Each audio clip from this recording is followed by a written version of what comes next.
네, 이번에는 홍석준 국민의힘 의원과 주요 정치 현안에 대한 의견들 나눠보겠습니다. 의원님 어서 오십시오. 예, 안녕하십니까. 네. 자, 어제 김기현 대표의 국회 교섭단체 연설 내용부터 좀 들여다보겠습니다. 국회의원의 불체포 특권 내려놓는 거 여야 모두 약속하자. 야당 답 기다리겠다. 이렇게 제안을 어제 했는데요. 이 부분은 국민의힘 의원들끼리는 합의가 다 된 겁니까?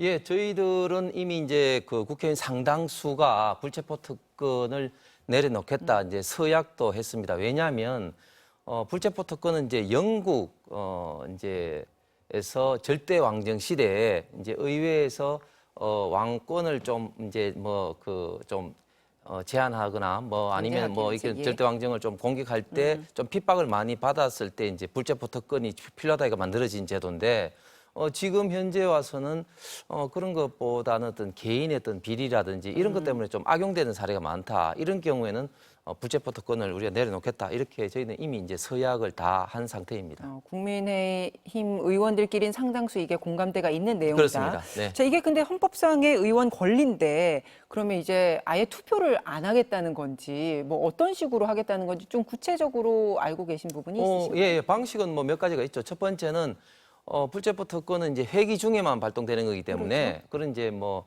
회기를 이제 잡지 않는 방법도 있을 수가 있고 또한 이제 투표를 할 때는 당연히 부결이 아닌 가결적으로 이제 투표를 하는 거죠. 실제적으로 21대 들어와서는 이제 여야를 불문하고 이제 민주당과 저희도 이제 저희 당 쪽에서는 뭐 하영지 정치환민 의원이라든지 또 민주당 쪽에서는 이제 이규민 의원이라든지 이상직 의원이 다 이제 가결이 됐습니다. 그런데 이재명 대표가 들어와서는 이재명 대표를 비롯해서 이제 국회의원 4명이 지금 이제 부결이 된 상태죠. 그렇기 때문에 이 사안은 여야가 서로 이제 선언을 하고 앞으로 불체포 특권 국회 표결이 들어왔을 때는 가결을 시키면은 됩니다. 근데 뭐 무기명이니까 사실은 또 투표를 들어갔을 때 결과를 알 수는 없는 거죠. 그렇습니다. 그렇게 그러니까 합의를 미리 했을 때는. 예, 그렇기 때문에 미리 이제 뭐 서약이라든지 공개적으로 이제 선을 하는 거죠.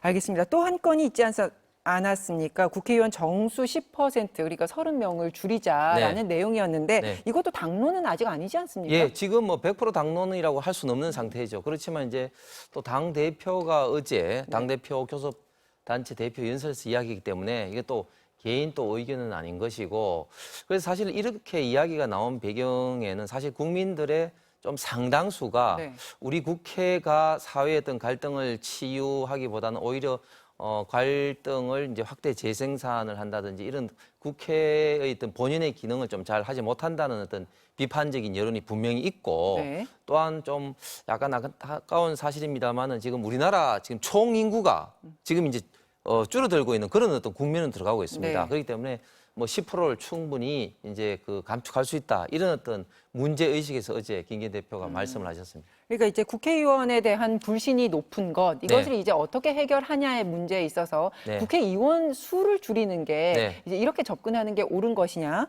뭐 이렇게 문제가 뭐 이렇게 좀 확대 해석할 수가 있는 건데 네. 지금 국회에서 선거제도 개편과 관련한 공론조사가 보고됐는데 시민 약 한 500명의 의견을 물었더니 정수 유지 29%, 축소 37%, 그리고 확대가 33% 이렇게 의견들을 사실 팽팽하게 맞서고 있는 상황이거든요.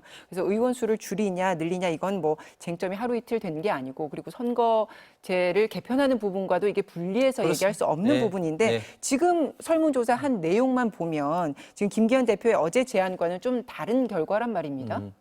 어제 이제 공론제 조사 발표를 봤는데 저 아직까지 100% 이제 문항이라든지 과정을 못 봤는데 사실 제가 알고 있는 여론 조사에서는 사실 이제 정수를 유지 확대보다는 유지 축소 쪽이 좀 아직까지는 이제 많은 또 국민들이 이제 하고 있고 특히 이제 비례대표 관련해서는 저는 좀 이해할 수 없는 부분이 네. 오히려 이제 확대하자는 어떤 여론이 많다고 하는데 사실은 저도 이제 이번 이제 전원위원회에서 이야기를 하기 위해서 발표를 이제 하기 위해서 이때까지 이제 몇 년치 여론조사를 다 묶어가지고 한번 봤습니다. 네. 특히 이제 비례대표에 대해서는 압도적인 다수가 좀 줄이자는 의견이 사실 많았죠. 근데 사실은 이제 이게 좀 공론의 장에서 활발하게 국민들과 이제 소통을 해야 되는 부분이긴 한데 국회의원 수를 줄인다는 게 한 명 한 명이 갖게 되는 권한은 더 막강해지는 것이기 때문에 과연 이 국회에 대한 불신의 해법이 과연 의원 수를 줄이는 것인가 이것에 대해서는 의문이 있고 그렇습니다. 예, 예, 그리고 예. 사실은 이 비례대표를 늘리자고 하는 시각에서는 너무 양당제에 대한 염증이 있어서 좀 더 다양한 의견을 반영할 수 있는 방법의 접근인 것 같거든요. 예, 맞는 말씀입니다. 그래서 국회의 그 기능을 정상화하고 국회가 국민으로부터 어떤 신뢰를 회복하기 위해서는 단지 뭐 국회의원 수를 줄이는 게 뭐 많은 키는 아닌 건 분명한 사실이죠. 그렇지만 이제 하나의 어떤 방안인 것이고 그리고 비례대표 이제 이 문제는 사실은 이제 양당 어떤 이런 어떤 갈등을 좀 폐해를 해소하기 위해서 3당이 필요하고 거기 네. 이제 비례대표 이야기가 나오는데 또 일면은 또 어떤 또 이야기도 이제 많이 나오냐면 사실은 이제 비례대표가 그동안은 좀 기득권 정치가 어떻게 보면 좀 이제 그 뭐 예를 들면 좀 필요한 어떤 뭐 그 자금을 조달한다든지 또 지역구 의원들이 상대적으로 전문성이 부족하기 때문에 전문성을 좀 키우기 위해서 비례의원을 하는 그런 역할을 했는데 사실은 이제 지역구 의원들의 전문성도 상당히 좀 확보된 면도 많고 하기 때문에 네. 이 비례대표는 과연 어떤 식으로 충원을 하느냐. 그러니까 기존의 어떤 현재 어떤 이런 정치 시스템, 선거구 시스템으로 해서 비례대표를 늘리는 것은 국민들 다수가 반대를 하지만 네. 그러나 양당의 문제를 해결하기 위해서 이렇게 하는 것은 또 국민들 입장에서는 좀 일부 또 지지하는 분도 있는 것 같습니다. 그 의원님 개인적으로는 어떠세요? 의원 수를 줄여야 된다고 생각하세요? 저는 의원 수를 뭐 처음에는 민주당이 좀 50명, 뭐 정의당도 마찬가지로 좀 늘리자고 이야기했는데 저는 지금 인재 상태에서는 절대 늘리서는 안 되고 오히려 현상 유지 내지는 줄이는 게 국민들의 뜻이라고 생각합니다. 그럼 줄인다면 지역구를 줄여야 돼요? 비례를 줄여야 돼요? 가장 손쉬운 방법이 비례죠. 그래요. 알겠습니다. 그 아까 말씀하셨던 선거구 획정 문제와도 이거는 이제 뗄래야 뗄 수가 그렇습니다. 없는 건데 네, 인원수를 조정하려면 이미 법정 시한을 2달 넘겨서 현실적으로 이제 내년 총선에서는 지금 제도 그대로밖에 치러질 네. 수밖에 없는 상황이지 네. 않습니까? 그래서 이제 지난번 전원위원회 때도 이제 이런 이야기를 했습니다만은 철저하게 이제 지난번 20대와 같이 이제 마지막 날치기 통과 뭐 이렇게 해서는 이제 도저히 이제 있을 수 없는 일이고 네. 마지막까지도 이제 국회에서 이제 합의를 이제 도출을 해야 되는데 사실은 이제 합의가 도출하는 게 결코 쉽지는 않을 겁니다. 그렇지만 저는 끝까지 합의 도출하기 위한 어떤 노력을 해야 되고 그리고 다음 22대뿐만 아니라 23대를 위해서도 이제 이런 노력을 좀 해야 된다고 봅니다. 그리고 네. 그리고 합의가 도출이 안 되더라도 100% 도출이 안 되더라도 네. 최소한의 합의가 도출되는 부분이 있을 겁니다. 가장 대표적으로는 이번에 21대 들어왔을 때 가장 좀 폐해가 많은 게 위성정당 문제입니다. 그러니까 합의가 도출되는 부분이라도 고쳐서 부분적으로라도 예예 고치자.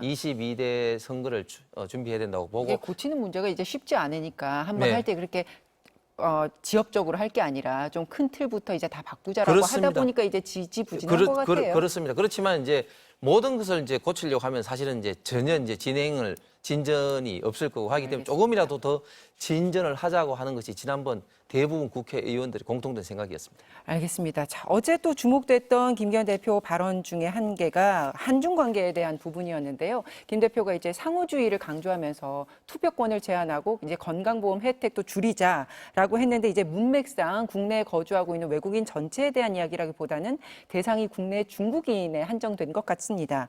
의원님께서도 외국인 선거권 제한을 위한 공직선거법 개정안을 발의를 하셨더라고요. 네, 취지는요?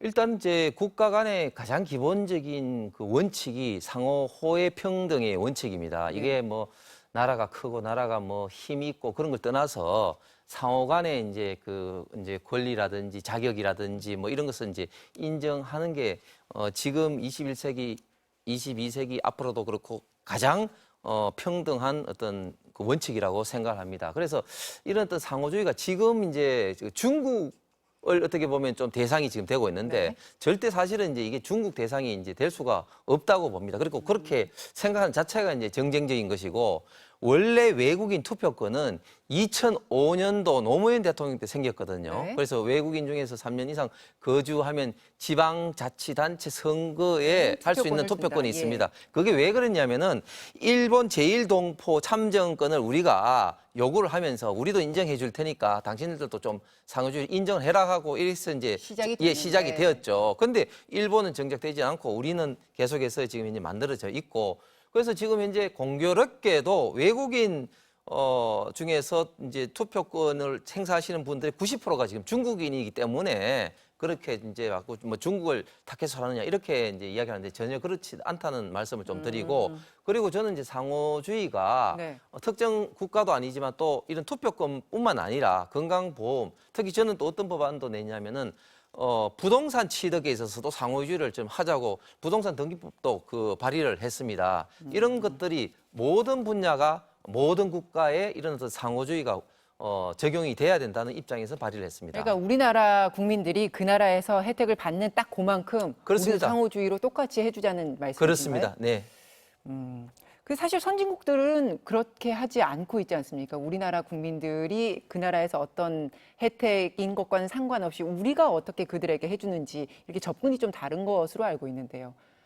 선진국들 같은 경우는요? 아니죠. 그 지금 선진국 대부분도 보면은 미국도 그렇고 그러면 예를 들면 미국의 어떤 변호사 자격증도 뭐 우리하고 이제 상호주의에서 협정에 의거해서 네. 하는 거고 투표권이라든지 이런 모든 부분도 사실은 마찬가지입니다. 그리고 이 부동산 취득에 있어서는 미국하고도 그렇고 선진국이 대부분 우리 대한민국을 인정하기 때문에 네. 상호주의 원칙이 지금 적합하게 지금 이제 운영이 되고 있는 것이죠. 알겠습니다. 그 의원님께서 국회 과방위 소속이시니까 이제 과방위 현안들을 좀 여쭙겠습니다. 최근 이제 과방위원장이 민주당 정청래 의원에서 국민의힘 장제원 의원으로 바뀌었지 네, 않습니까? 그렇습니다. 네. 그래서 그 뒤로 뭔가 이제 안건을 정하고 그리고 일정을 잡고 하는데 소통이 잘 안 된다. 뭐 이런 내용들도 나오고 있는데 분위기는 실제로는 어떻습니까? 원래 이제 과방위가 사실은 이제 그 정쟁적 요소 사실 많이 없는 상임입니다.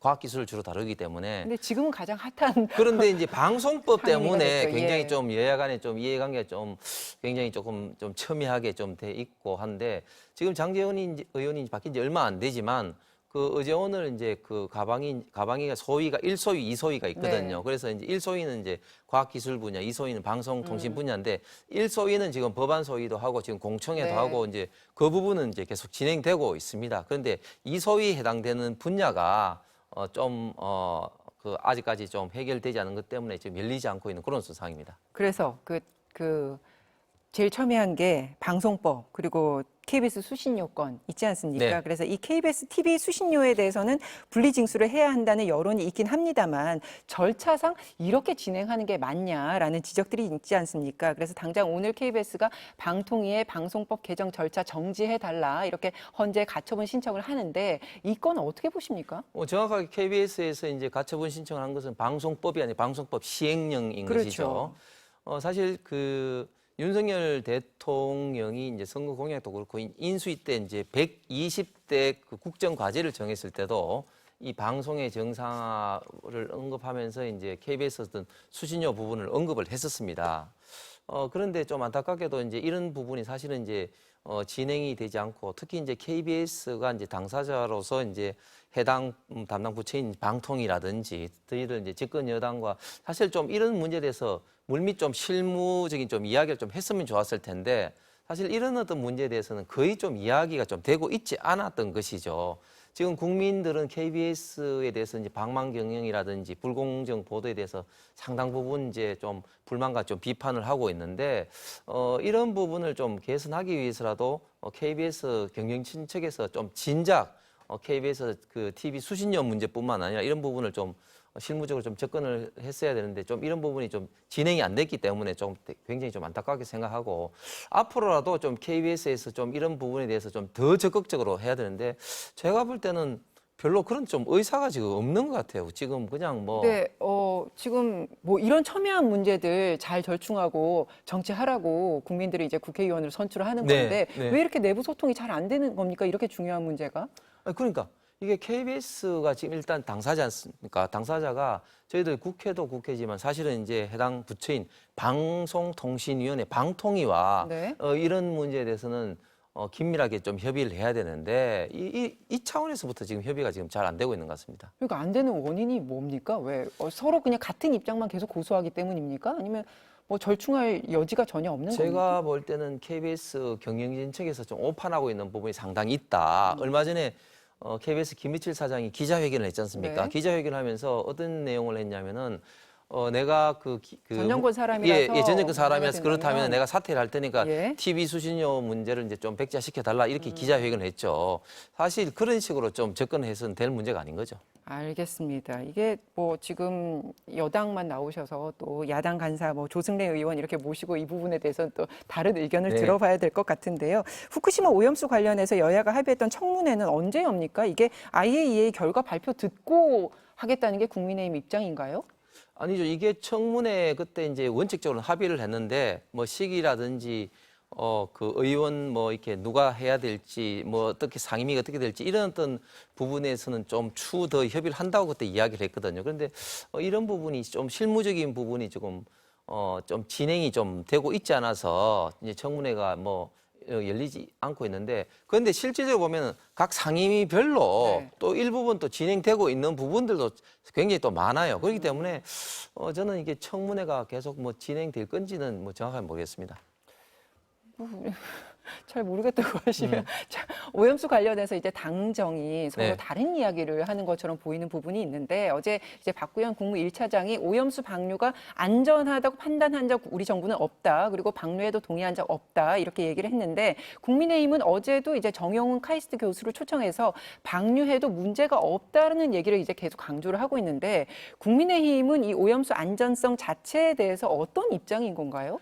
예, 지금 국민의힘 우리 윤석열 정부의 입장과 문재인 정부 때 그 후쿠시마 방류를 둘러싸고 있는 입장이 지금 달라진 게 지금 전혀 없습니다.